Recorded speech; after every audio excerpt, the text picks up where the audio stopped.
देखिए ऐसा है कि जो लोग ये एतराज करते हैं ना कि आप सल्लल्लाहु अलैहि वसल्लम ने हजरत आयशा सिद्दीका रजी अल्लाह अन्हा से निकाह किया 6 साल की उम्र में और रुखसती हजरत आयशा की हुई 9 साल की उम्र में, जो ये एतराज कर रहे हैं वो दरअसल आप सल्लल्लाहु अलैहि वसल्लम की शख्सियत पर ही एतराज नहीं कर रहे हैं।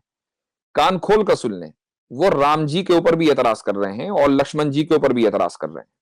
और इसको सुन लीजिए क्यों। उसकी वजह यह है कि सोशल मीडिया पर जो नौजवान टाइम वेस्ट करते हैं अपना, जॉब वॉब तो है नहीं, तो अब जो यहां आकर टाइम वेस्ट करते हैं उन्होंने कोई स्टडी नहीं की, अपने मजहब के बारे में उनको पता नहीं है, दो चार वीडियोस देख लेते हैं और उसके बाद वो एतराज करने लग जाते हैं, ऑब्जेक्शन करने लग जाते हैं।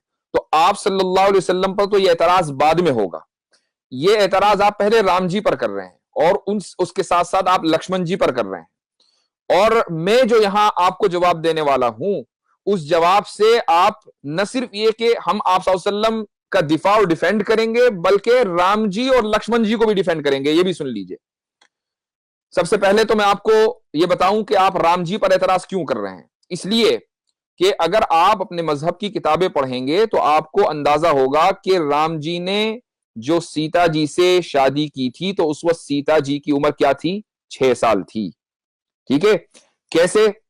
सीता जी को जब अगवा किया रावण ने तो रावण से सीता जी ने कहा कि इस वक्त मैं 18 साल की हूं और 12 साल हो गए मुझे अपने हस्बैंड के साथ रहते हुए।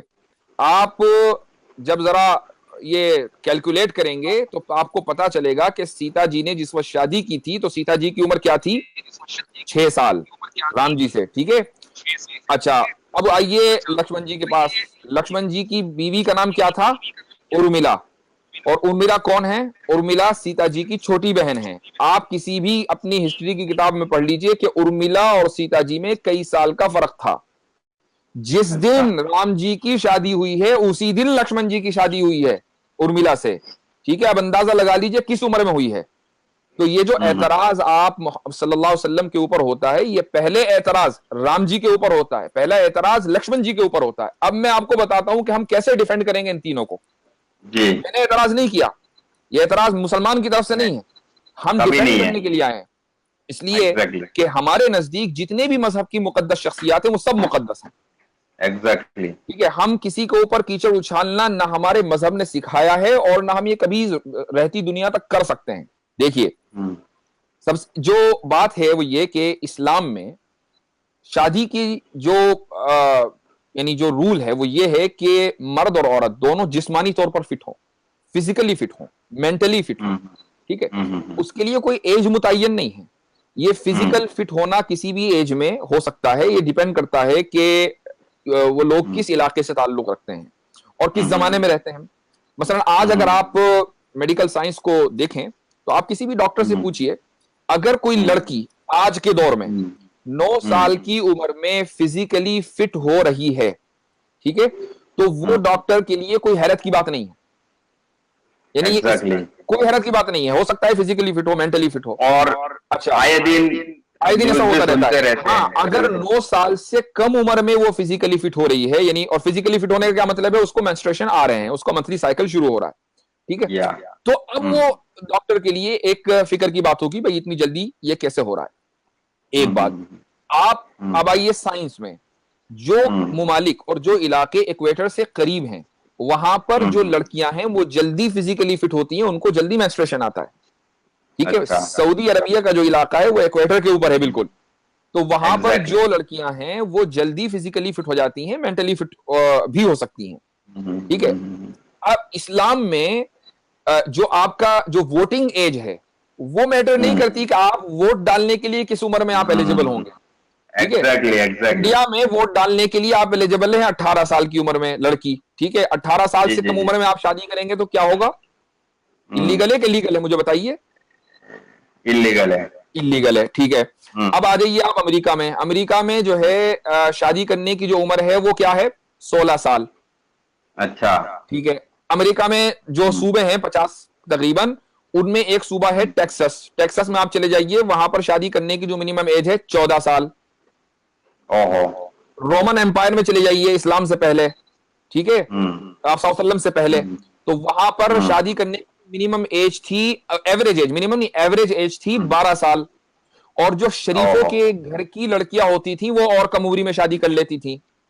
हजरत मरियम अलैहिस्सलातु वस्सलाम जब प्रेग्नेंट हुई हजरत ईसा से, तो उस वक्त हजरत मरियम की उम्र कितनी थी? 13 साल। ठीक है, अब आप आइए चाइना में जो मिनिमम एज है लड़की की शादी करने की वो है 21 साल। अच्छा। अब एक लड़की इंडिया की है, उसने 18 साल की उम्र में शादी की, जाके चाइना में सेटल हो गई, तो चाइना के एतबार से तो वो फिजिकली एबल ही नहीं है शादी करने की। तो इसका मतलब यह हुआ कि हर मुल्क का अपना अपना अलग कानून है। इस्लाम का कानून यह है कि लड़की फिजिकली और मेंटली एबल होनी चाहिए। हजरत आयशा रज़ी अल्लाहु अन्हा 9 साल की उम्र में फिजिकली और मेंटली एबल हो गई थी, जिस तरीके से सीता जी 6 साल की उम्र में हो गई थी। ठीक है, अब जब आप सल्लल्लाहु अलैहि वसल्लम की, अच्छा एक चीज और, कुछ लोग ये कहते हैं नबी करीम सल्लल्लाहु अलैहि वसल्लम की शान में गुस्ताखी करते हुए कि अलियाज़ बिल्लाह आप पेडोफाइल थे। पेडोफाइल एक टर्म है, इसका मतलब ये होता है कि वो लोग जो सेक्सुअली माइनर्स से अट्रैक्ट हों। ठीक है, मैं ये पूछता हूं कि अगर खुदा ना खास्ता अलियाज़ बिल्लाह 100 मरतबा अगर इस इल्जाम में जर्रा बराबर भी कहीं हकीकत होती, तो आप सल्लल्लाहु अलैहि वसल्लम 6 साल की उम्र में हजरत आयशा से निकाह करने के बाद 3 साल इंतजार क्यों करते भाई? 3 साल इंतजार किस लिए किया? इसलिए किया ना कि फिजिकली और मेंटली जो है वो मैच्योर हो जाए, एग्जैक्टली। के बाद रुखसती हुई। अच्छा, अब यहां सवाल ये होता है कि भाई चलो 9 ही साल क्यों, 2-4 साल और इंतजार कर लेते अगर 3 साल किया था। उसकी भी एक हिकमत है। उसकी वजह यह है कि नबी करीम सल्लल्लाहु अलैहि वसल्लम के घर में एक ऐसी फैमिली मेंबर का होना जरूरी था कि जो बाहर के असरात से महफूज रहे, ताकि आप सल्लल्लाहु अलैहि वसल्लम की जो पूरी फैमिली लाइफ है वो उसको जू का तू रिकॉर्ड कर ले। अब अगर एक औरत 18 की, 20 साल की, 22 साल की उम्र की किसी घर में आएगी तो वो बाहर के असरात से महफूज नहीं, उसका अपना एक कल्चर होगा, उसका अपना एक बैकग्राउंड होगा, उसका अपना एक सोचने का अंदाज होगा। ठीक है, तो वो मुकम्मल फैमिली लाइफ को रिकॉर्ड करने के लिए अपने आप को डेडिकेट नहीं कर सकेगी। यही वजह है कि इस्लाम में आधा इल्म तो हजरत आयशा रज़ी अल्लाहु अन्हा से हमने लिया है। जी, और बहुत सारी हदीसें हैं जो माँ आयशा से वाबस्ता है कि भाई। एक बार आखिरी सुन लीजिए, आप आखिरी बात सुन लीजिए। जब किसी लड़की का रेप होता है ना बचपन में, 6 साल, 8 साल, 9 साल की उम्र में, तो मुझे बताइए कि उस लड़की का जो फिजिकल और मेंटल ग्रोथ है ना वो तकरीबन रुक जाता है। वो लड़की जो है बिल्कुल डिसफंक्शनल हो जाती है, अब वो किसी काम की नहीं रहती, जो अब उसको बल्कि साइकोलॉजिकल थेरेपी की जरूरत पड़ती है अगर उसके साथ ऐसा हो जाए और वो अपनी जिंदगी बचा ले।